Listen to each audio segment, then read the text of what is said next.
'Tis the gift to be simple, 'tis the gift to be free. This was a simple song written by Shaker Joseph Brackett that appears to sum up the entire life choice that most Shakers lived in their communities. The United Society of Believers in Christ's Second Appearing, or as we know them, the Shakers, was an interesting communal experiment in both religious practices, women's rights, and simple communal life, and those same values that they lived by would eventually lead to the dissolution of the Shaker religion. There are many questions that you can ask about Shaker religion. Why were women leaders before the women's rights movement? Why did people choose to give up almost all of their belongings to live so simply? Why did they use shaking movements during their worship services? Why did they believe in celibacy? How could a community expect to thrive and grow if there were no new converts to this religion? The biggest question is, how did this religion produce one of the most successful communal societies that has survivors even today, over 250 years later? In the late 1700s and early 1800s, a religious community grew out of a movement started by James and Jane Wardley in England.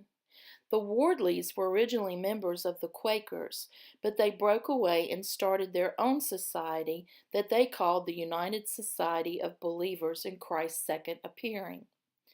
Eventually, it would be called the Wardley Society, and it included the principal ideals that the Quakers held: pacifism, equality, and allowing women like Jane to have an active role in leadership. People who observed their religious services called them the Shaking Quakers because of their wild dancing and movements during their services. The Shakers believed that their movements during the services brought them closer to God and was their way of worshiping. Unfortunately, this practice also earned them their nickname as Shakers, as well as eventually accusations of witchcraft and devil worship when they went to America. One of the earliest leaders of the Shaker movement was Anne Lee. She would eventually become known as Mother Ann.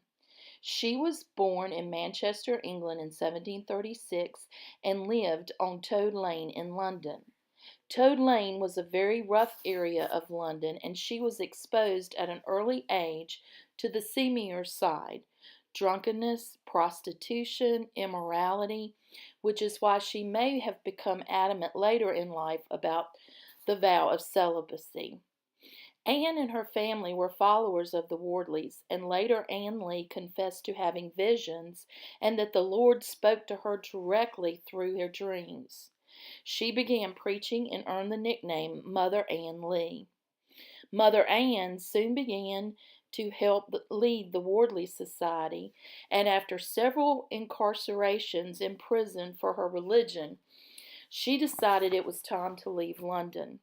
In 1774, Lee brought 8 followers to America to establish her vision of a community that would follow the core values of her beliefs. Lee and her 8 devoted members boarded a broken-down ship called the Maria, which almost sank on the voyage to America. Legend has it that the Shakers prayed over the ship, and Mother Ann had a vision that the ship would be saved, and it was. They arrived safely in America and set up a community at Watervliet. The habits of the Shakers and the outspokenness of Mother Ann made them suspect to others in nearby areas. Their belief in pacifism required the Shakers to not sign an oath of allegiance to the United States during the Revolutionary War, which caused Mother Ann to be imprisoned for treason for a short time.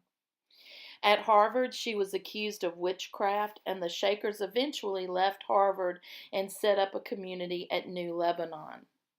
During their time, they also sent revivalists to Cane Creek in Kentucky, and later Kentucky would have several Shaker communities as well. The Shakers were led by several strong religious women, such as Jane Wardley, Ann Lee, and Lucy Wright. But they were also led by James Whitaker, who was a missionary from London, and by James Meacham, who would be the one that would set up the norms for the Shaker Society. He set up rules and regulations and determined that the Shakers would live as families in these communities. It was through Meacham that these communities actually prospered and began to grow. The Shakers led a simple life in their communal society. They had very little in the way of material items. They lived a life of abstinence and were strong in their beliefs. The Shakers led a simple life, but they also were very open to innovations and created several inventions themselves. Their beliefs held that they couldn't apply for patents, but they were very big on things like the table circular saw that was actually invented by a sister Shaker, Tabitha Babbitt, I believe was her name. Their primary goal was to replace the nuclear family with the communal family. In one of the articles that I read, they were expected to leave behind natural family ties. They had very little in the way of material items, lived a life of abstinence, and were strong in their beliefs. And the Shakers based their religion and their lives on celibacy, communal living, and the confession of sin. They attempted to attain spiritual and temporal simplicity, perfection in all aspects of their lives. The Shakers had many good ideas, but in the end, the Shakers would find that as time grew on, they were losing more and more converts. The children that they did have in the communities were leaving and going outside and raising their own families. And according to a Professor Kosgel at the University of Connecticut, part of the Shaker's death can be attributed in large part to its failure to replace the natural family with the unnatural practice of communal child rearing by non-kin. The Shakers ended up having 11 communities in New England and one in Kentucky. These communities each had families, and at their height, there were almost 6,000 Shakers. In today's society, there is one Shaker village that is actually continues to be a Shaker village in Maine, and it only has 2 remaining true Shakers there. The other villages are reenactment villages. I found the Shakers to be extremely interesting. They had ideas before their time, and even though they were persecuted during these ideas, they still based their religion on being closer to God. And I think that's what we all as Christians strive for.